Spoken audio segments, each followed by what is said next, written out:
We've repositioned ourselves as a low-cost producer, even in a global sense.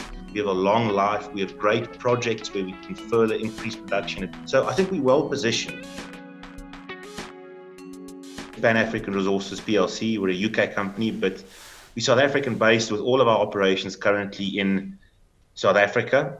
We have two large gold mining complexes, the first being Barberton Mines. We have the underground that we've been mining and will continue to mine for quite some time.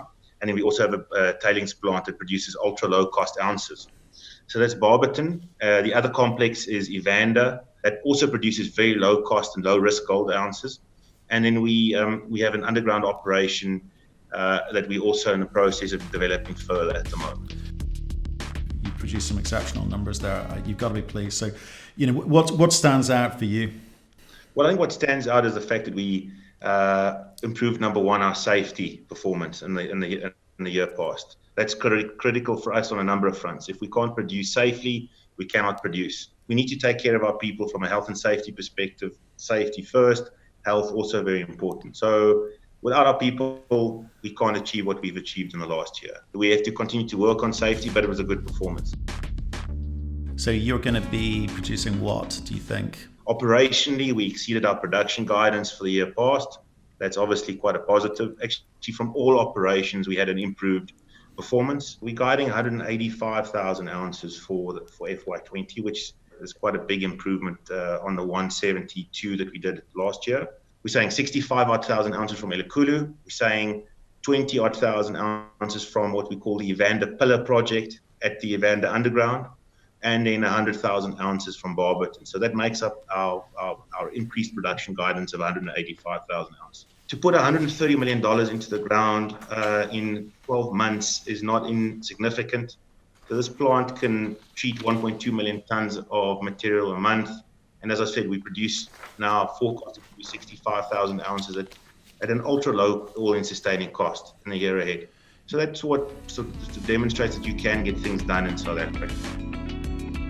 I'd like to say we're the lowest cost producer in South Africa as a group. Certainly, we're amongst the lowest cost at the moment. But not only that, we're also internationally very competitive. I think we came in at circa $980 an ounce. The international benchmark at the moment is just over 900. So 980 versus 900, not bad. And there is potential for us to bring down that cost further in the year to come. You are striving to, drive towards that 900 mark, which is that kind of international standard.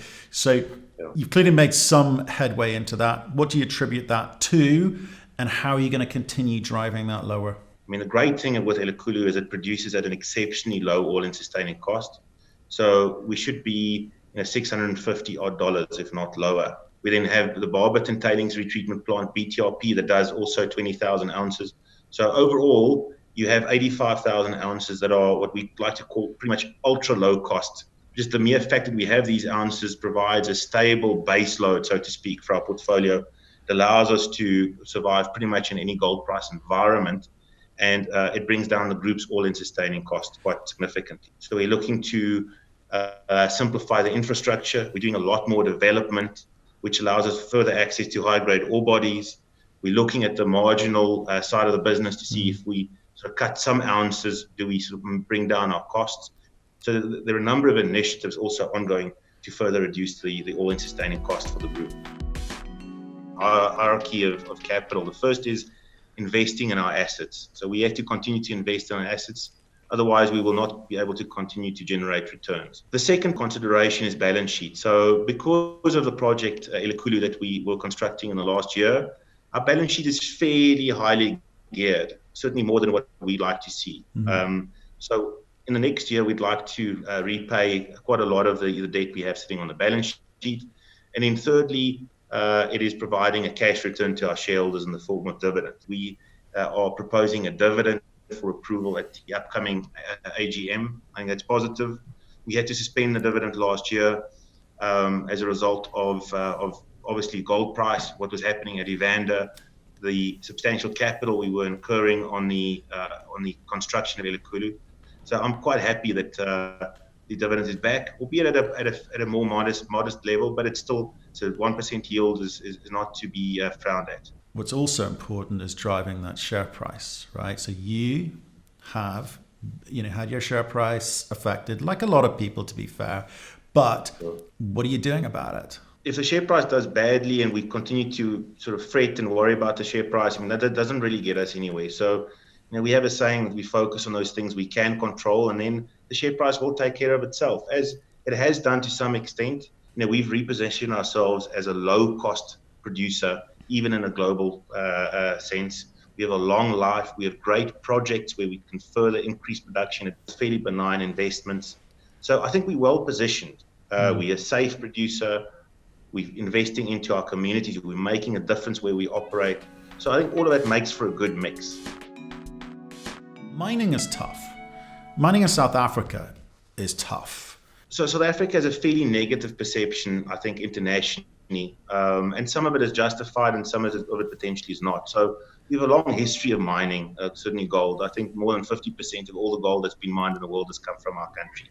We have great infrastructure, so we have access to power, we have access to technical skills, we have a good constitution, we have a good legal system, etc. But then, you're faced with the cons also. You have unemployment, the economy is not doing great, there's uncertainty in terms of mining legislation, we have power challenges, electricity issues. So that sort of makes for an interesting mix. You have to accept that mining in Africa does come with challenges, and you have to equip yourself and skill yourself to be able to deal with those and be successful and operate successfully and sustainably. There have been some disturbances, in country, and one of your sheets talks about arrest rates. What's that? Why declare that? What's that got to do with your ability to mine? Well, illegal mining is a serious issue, in not only in South Africa and the rest of Africa, but you do find the guys being, in South Africa, quite militant, aggressive, armed, and it's meant that we've had to up our game a little bit. We've had to professionalize further. We've spent a lot on security in the last year, more so than in years past, and that's to protect our assets and to make sure that we can continue to mine safely. As you point out, we've been able to mine successfully in South Africa for many years. We've been able to bring great projects online in South Africa in recent years. It demonstrates that we have the ability to operate.